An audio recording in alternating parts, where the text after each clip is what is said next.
नमस्कार मित्रों, एक बार फिर उपस्थित हूँ आप लोगों के सामने प्रश्नोत्तरी को लेकर के। आइए बिना किसी भूमिका के प्रारंभ करते हैं आज की प्रश्नोत्तरी। सबसे पहला प्रश्न है, यथा गौस तथा गवयः, यह किसका उदाहरण है? जो चार विकल्प हैं वह है उपमान, अनुमान, प्रत्यक्ष या फिर बुद्धि व्यवसाय का। तो चारों में से आपको बताना है कि यह किसका उदाहरण है। तो उपमान का क्या यह उदाहरण है? उपमान का उदाहरण क्या है? तो उपमान का उदाहरण जो दिया गया है, अतिदेश वाक्यार्थ स्मरण सहकृतम गो सादृश्य विशिष्ट पिंडम ज्ञानम उपमानम। तो यथा गौस तथा गवयः, यह आप तर्क भाषा में भी और तर्क संग्रह में भी इस प्रकार से आपको इसका वर्णन मिल जाएगा। तो जो उपमान है वह इसका सही उत्तर होगा। और इसी प्रकार से अनुमान का भी देख लीजिए। तो अनुमान जो होता है वह पंचावयव वाक्यों के द्वारा होता है। तो पंचावयव वाक्य हैं प्रतिज्ञा, हेतु, उदाहरण, उपनय और निगमन। तो इस प्रकार के पंचावयव वाक्यों से अनुमान का ज्ञान होता है। और प्रत्यक्ष का तो ज्ञानाकरणकम ज्ञानम प्रत्यक्षम, या प्रति विषयाध्यवसायो दृष्टम, वहाँ पर भी सांख्यकारिकाकार ने प्रत्यक्ष को इस प्रकार से स्पष्ट किया है। और बुद्धि व्यवसाय का तो बुद्धि व्यवसाय कोई प्रमाण नहीं है, ये और कहीं इसकी गणना की जाती है। तो इस प्रकार से पहले प्रश्न का जो सही उत्तर है वह है उपमान। यथा गौस तथा गवयः, यह है उपमान का उदाहरण है। चतुर्वर्ग फल प्राप्ति, यह काव्य प्रयोजन स्वीकृत है। अब चतुर्वर्ग फल प्राप्ति सुखादल्प धियामपि काव्यादेव यतस्तेन तत्स्वरूपम निरूप्यते, ऐसा कहा गया है। अब ये बताना है कि ये मम्मट द्वारा कहा गया है या फिर आचार्य दंडी द्वारा कहा गया है या फिर कविराज विश्वनाथ के द्वारा कहा गया है या फिर आनंदवर्धन के द्वारा कहा गया है, हमें यह बताना है। तो उत्तर तो इसका हम अवश्य जानेंगे। उससे पहले आइए आचार्य मम्मट ने काव्य प्रकाश में क्या कहा है, सबसे पहले उस पर बात करते हैं। तो आचार्य मम्मट लिखते हैं काव्य प्रयोजन के संदर्भ में, काव्यम यशसे अर्थकृते व्यवहार विदे शिवेतरक्षतये, शिवेतरक्षतये, शिव इतरक्षतये सद्यः पर निर्वृतये कांता सम्मितयोपदेश युजे। तो कांता के पास जाकर के उपदेश करना भी क्या है, काव्य का एक प्रयोजन है। ऐसा मैं नहीं कह रहा हूँ, ऐसा आचार्य मम्मट ने लिखा है। उसके बाद आचार्य विश्वनाथ काव्य का प्रयोजन किस प्रकार से देते हैं? आचार्य विश्वनाथ लिखते हैं, चतुर्वर्ग फल प्राप्ति सुखादल्प धियामपि काव्यादेव यतस्तेन तत्स्वरूपम निरूप्यते। तो हमारा जो प्रश्न है वह चतुर्वर्ग फल प्राप्ति इस प्रकार से था। तो इसका मतलब कि हमारा जो उत्तर है वह है विश्वनाथ। ये जो काव्य का प्रयोजन है यह आचार्य विश्वनाथ ने दिया है। आइए तीसरे प्रश्न की तरफ चलते हैं। तो काव्य प्रकाश के अनुसार श्लेष अलंकार के भेद हैं। काव्य प्रकाश के अनुसार श्लेष अलंकार के भेद हैं। तो ऑप्शन देते हैं 8, 10, 11 या फिर 7। तो स्पष्ट है, एक यदि आपने श्लेष के लक्षण को पढ़ा होगा तो वहाँ पर आता है श्लेष वाच्य भेदेन भिन्ना यद युगपद भाषण स्पृशः श्लिष्यन्ति शब्दः श्लेषो सा वक्षरादि भी अष्टधा। तो वक्षरादि भी या अक्षरादि भी अष्टधा, ऐसा जो अंत में आता है अष्टधा, तो संख्या वाचिनोर ध, इस सूत्र के द्वारा अष्ट शब्द में यहाँ पर ध लगा है। तो ये श्लेष अलंकार के जो भेद हैं काव्य प्रकाश के अनुसार वह 8 भेद हैं। आइए क्वेश्चन नंबर 4 की तरफ आगे बढ़ते हैं। द्रक्ष्यति यह धातु रूप है। अब ये देखिए धातु रूप भी पूछे जाते हैं, द्रक्ष्यति, द्रक्ष्यतः, द्रक्ष्यन्ति। तो इसके लिए जो है ऑप्शंस आपको दिए गए हैं। दृक्ष धातु का लट लकार का प्रथम पुरुष एक वचन, पश्य धातु का लृट लकार का प्रथम पुरुष एक वचन, दृश धातु का लृट लकार प्रथम पुरुष एक वचन, या फिर दृक्ष्य धातु का लोट लकार प्रथम पुरुष एक वचन। अब ये देखिए दृक्ष्य कोई धातु नहीं है, दृश्य धातु होती है और पश्य कोई धातु नहीं होती। क्योंकि जो दृश्य धातु है वह उसको पश्य आदेश होता है, तो इस तरह से फिर क्या है कि पश्य भी एक धातु बनती है, लेकिन मूल धातु में कोई पश्य धातु नहीं है और दृक्ष धातु का यह रूप नहीं है। तो अगर पश्य धातु जो दृश्य धातु को पश्य आदेश होता है तो वहाँ पर यदि बनता है तो पश्यति, पश्यतः, पश्यन्ति। लेकिन यही यदि अगर लृट लकार में बनता है, दृश्य धातु को यदि लृट लकार में हम रूप बनाते हैं तो दृक्ष्यति, दृक्ष्यतः, द्रक्ष्यन्ति, द्रक्ष्यसि, द्रक्ष्यथः, दृक्ष्यत, दृक्ष्यामि, दृक्ष्यावः, दृक्ष्यामः, इस तरह से रूप बनते हैं। आइए अगले प्रश्न की तरफ आगे बढ़ते हैं। याच में सानच प्रत्यय होने पर रूप बनता है। यदि याच धातु में सानच प्रत्यय लगा हो तो क्या रूप बनेगा? ऑप्शन देते हैं याचन, याचयंती, याचशान और याचमानः। तो याचमानः ऐसा सानच प्रत्यय लगने के बाद रूप बनता है। याच धातु से सानच लगाएंगे तो याचमानः, वृद्ध धातु से सानच लगाएंगे तो वर्धमानः और क्री धातु से सानच लगाएंगे तो कुर्वाणः। भाष धन सानच भाषमाणः और आस धन सानच आसीनः। इस तरह से अन्य रूप भी बनते हैं जो कि परीक्षा में पूछे जा सकते हैं। कुंती में ढक प्रत्यय किया जाता है, तो जब कुंती में ढक प्रत्यय लगाया जाता है तो क्या रूप बनता है, यह प्रश्न है। अब ये देखना है कि कुंती में ढक प्रत्यय, स्त्रीभ्यो ढक, ऐसा स्त्री प्रत्यय में एक सूत्र आता है, वहाँ पर यह प्रयोग आपको देखने को मिलता है। तो इसके जो ऑप्शन देते हैं वह इस प्रकार है, कुंताढ़। अब बना लो कुंताढ़, यदि नहीं पढ़ के जाएंगे तो कुंताढ़ ही सही लगाएंगे, क्योंकि कुंती में ढ लगा दिया, ढक प्रत्यय लगा दिया तो सोचेंगे कि क का जो है लोप हो गया, उसके बाद कुंती और ढ और कुंताढ़। ऐसे भी बहुत सारे लोग मिलते हैं जो इस तरह से अपना व्याकरण लगा करके सही करते हैं। इसीलिए पढ़ना पड़ेगा, अभ्यास करना पड़ेगा, तब जा करके यह रूप सिद्ध होंगे। दूसरा ऑप्शन देते हैं कौन्तेय और कौन्तेयाढ्यः।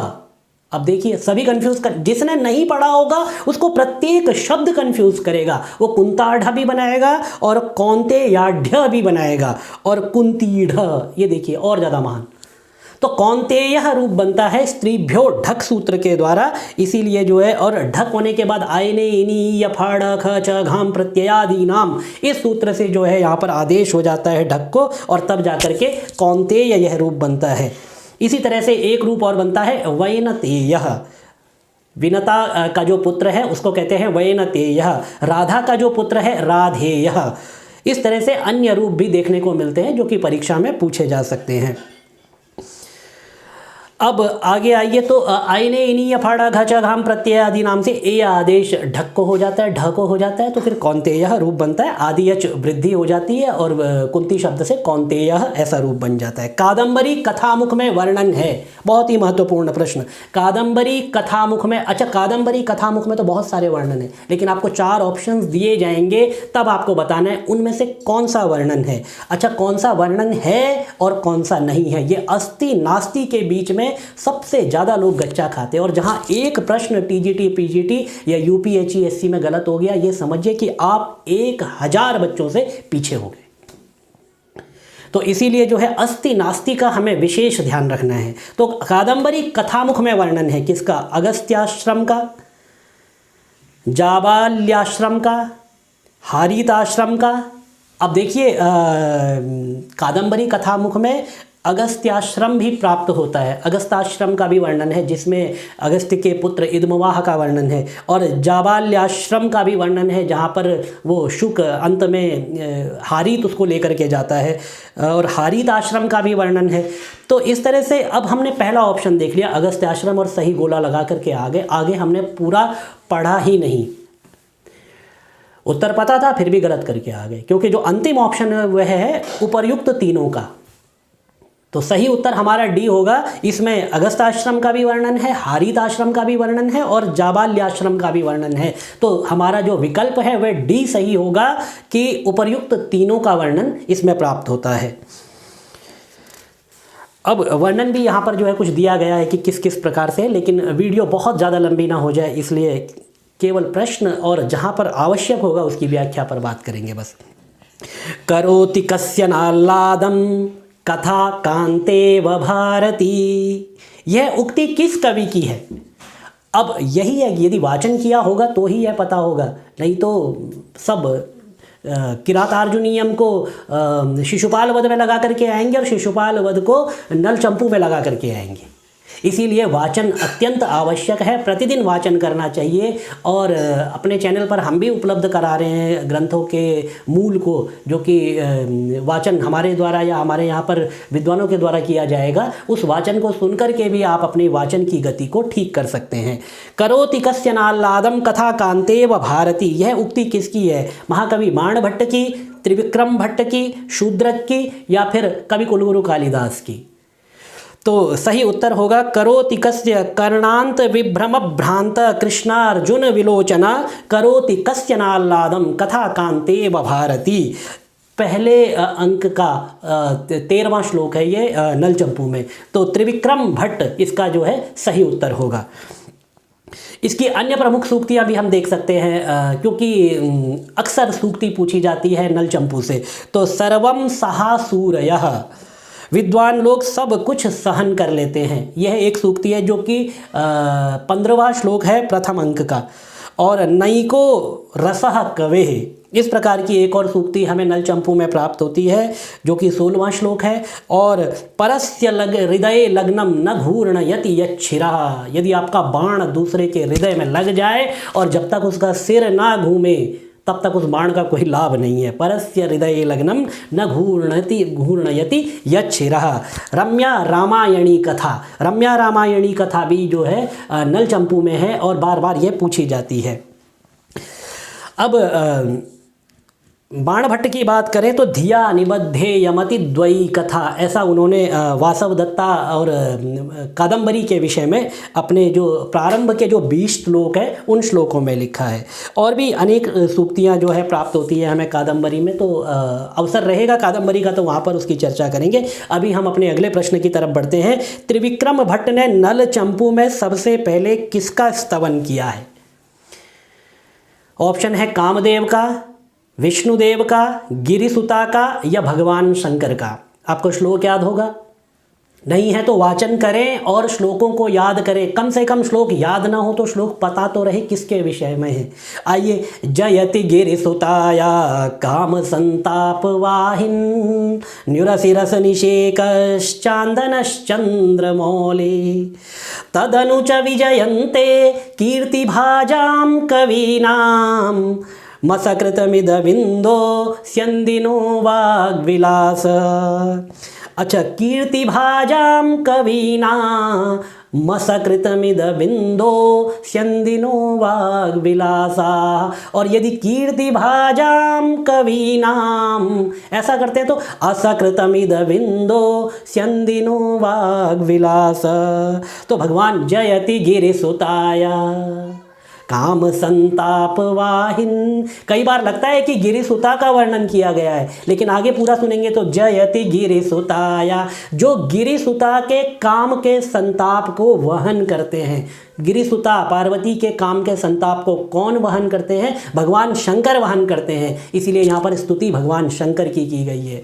और इसके बाद दूसरा जो श्लोक है उसमें जयति मधुसहाय सर्व संसार वल्ली जनन जरठ कंदा गोपी कंदर्प देव।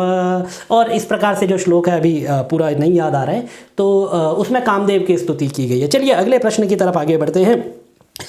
गतम तिरश्चीनमनूरुसारथे में अनूरुसारथी पद का क्या अर्थ है? अनूरुसारथी, तो अनूरुसारथी जो है भगवान सूर्य को कहा गया है यहाँ पर। अनूरु जो सूर्य के जो सारथी है उसका नाम अनूरु है, तो अनूरु सारथी, अरुण जो जिसके सारथी हैं उसे अनूरु सारथी कहा गया है। तो इसके जो ऑप्शन है नारद, सूर्य, हविर्भुक और पंगु, तो अनूरु सारथी पद का अर्थ यहाँ पर जो है वह सूर्य होगा। हरत्यघं संप्रति हेतुरेष्यतः, यह पद्यांश कहाँ से लिया गया है? ऑप्शन देते हैं आपको, विकल्प देते हैं, शिशुपाल वधम, अभिज्ञान शाकुंतलम, श्रीमद् भगवद गीता या फिर मृच्छकटिकम। तो हरत्यघं संप्रति हेतुरेष्यतः शुभस्य पूर्वाचरितैः कृतं शुभैः शरीरभाजां भवदीय दर्शनं व्यनक्ति काले त्रितयेऽपि योग्यतां, व्यनक्ति कालत्रितयेऽपि योग्यताम। बोलते बोलते कभी फ्लो में हम भी गलती कर जाते हैं, तो ये छोटी छोटी गलतियों पर आप लोगों को भी ध्यान नहीं देना चाहिए। यद्यपि हमारा प्रयास होना चाहिए कि हम गलत उच्चारण ना करें, और प्रयास करेंगे भी। इसीलिए जब भी गलत उच्चारण होता है मैं तुरंत उसको उसके बाद ठीक कर देता हूँ। अगले प्रश्न की तरफ आगे बढ़ते हैं। दरिद्रता के वर्णन से पूर्ण रूपक प्रणीत किया है। अब यहाँ पर रूपक किसने प्रणीत किया है? दारिद्र्याद मरणाद वा मरणम रोचते न दारिद्र्यम अल्प क्लेशो ही मरणम दारिद्र्यम अनंतकम दुखम। ये महाकवि शूद्रक के मृच्छकटिकम में चारुदत्त के द्वारा कहा गया है। और यदि आपको नहीं पता है तो कम से कम आप शुरुआत के 3-4 श्लोक याद करेंगे। हमारा पुराना वीडियो देख सकते हैं, उसमें भी आपको श्लोक मिल जाएंगे। अवंतिपुर्याम द्विजसार्थवाहो युवा दरिद्र किल चारुदत्त, युवा दरिद्र किल चारुदत्त। तो दरिद्र किल चारुदत्त, तो उससे भी पता चल जाता है कि मृच्छकटिकम जो है दरिद्रादि गुणों से युक्त एक प्रकरण है जो कि महाकवि शूद्रक ने लिखा है। प्रवर्तताम प्रकृति हिताय पार्थिवा, यह भरत वाक्य किस नाटक में प्रयुक्त हुआ है? प्रवर्तताम प्रकृति हिताय पार्थिवा सरस्वती श्रुति महताम महीयताम ममापि चाक्षपयतु नीललोहिता पुनर्भवम परिगत शक्तरात्मभू।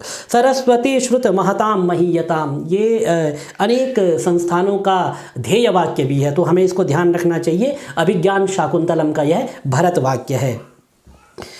ब्रह्म जिज्ञासा के साधन चतुष्टय में निम्न में से किसका ग्रहण नहीं हुआ है? तो ब्रह्म जिज्ञासा के जो साधन चतुष्टय है उसमें नित्यानित्य वस्तु विवेक, इहमूत्रार्थ फलभोग विराग, समाधि षट्क संपत्ति और मुमुक्षत्वम, ये जो 4 हमें ऑप्शन मिले हैं, इसमें से हमें बताना है कि ब्रह्म जिज्ञासा के साधन चतुष्टय में किसका ग्रहण नहीं हुआ है। तो नित्यानित्य वस्तु विवेक का हुआ है, समाधि षट्क संपत्ति का भी हुआ है और मुमुक्षत्व का भी हुआ है, लेकिन यह मूत्रार्थ फल भोग विराग इसका जो है इसमें परिगणन नहीं किया गया है। तो हमारा बी ऑप्शन जो है वह सही हो जाएगा। आइए अगले और अंतिम और आज के अंतिम और 15वें प्रश्न की तरफ आगे बढ़ते हैं। सांख्य मत में जो प्रमाण स्वीकार नहीं किया गया है वह प्रमाण कौन सा है? दृष्टमनुमानमाप्तवचनं च सर्वप्रमाण सिद्धत्वात् त्रिविधं प्रमाणमिष्टं प्रमेय सिद्धि प्रमाणाद्धि। ऐसा ईश्वर कृष्ण ने सांख्य कारिका में लिखा है। दृष्टमनुमानमाप्तवचनं च सर्व प्रमाण सिद्धत्वात्। अब कहा दृष्ट, अनुमान और आप्त, इन तीनों में ही सभी प्रमाणों की सिद्धि हो जाती है। इसीलिए त्रिविधम प्रमाणम इष्टम, हमें 3 ही प्रमाण अभीष्ट हैं, प्रमेय सिद्धि प्रमाणाद्धि, क्योंकि प्रमेयों की सिद्धि प्रमाण के द्वारा ही होती है। तो इस प्रकार से दृष्ट, अनुमान और आप्त 3 यहाँ पर प्रमाणों को स्वीकार किया गया है। तो दृष्ट हो गया प्रत्यक्ष, अनुमान प्रमाण हो गया अनुमान, और आप्त हो गया शब्द प्रमाण। इसका मतलब यहाँ पर अर्थापत्ति जो हमें ऑप्शन में दिया गया है, विकल्प में दिया गया है, वह अर्थापत्ति सांख्य कारिका में स्वीकार नहीं किया गया है।